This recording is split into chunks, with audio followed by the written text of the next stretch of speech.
There are things a Grood will look at directly, and other things they will not. That which was coming over the hill had, in the space of becoming visible, positioned itself firmly in the first category. Duroc and Brack stared, because staring seemed the appropriate response.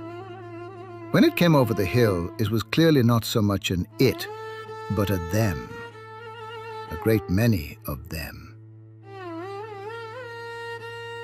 And moving in a way neither Duroc nor Brack had a word for.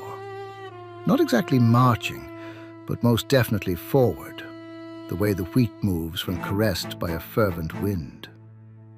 Brack said, "Visitors." "Mm-hmm," replied Duroc.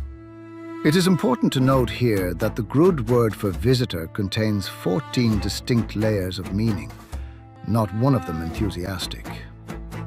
These visitors were, every one of them, female. Duroc filed this. So did Brack. They did not remark upon it, as one does not remark upon things simply because they are remarkable. Remarkable things happened. You noted them. You moved on. At the head of this procession, raised upon a litter, was one who seemed to occupy more space than her actual size accounted for. Not bigger than the others, but possessed of an indescribable presence. A presence that swept across the landscape as though the earth itself had been yearning for its touch. She looked at the fields. She looked at the wall. She looked at the fence. She looked at Duroc. She looked at Brack. A look both inviting and decidedly proprietary, and entirely unbothered by the contradiction. Brack said, "Look to be armed." "To the teeth," said Duroc. This was noted the way you'd note the temperature, factually and without alarm. Things had armament or they didn't. Things that had it weren't automatically a problem.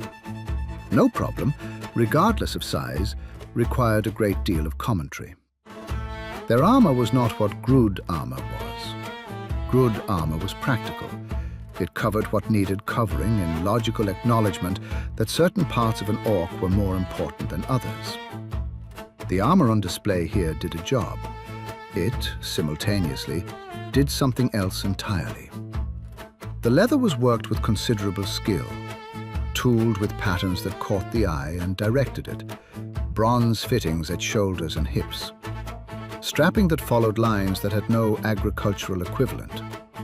Good, sturdy rope coiled across their backs, never far from hand.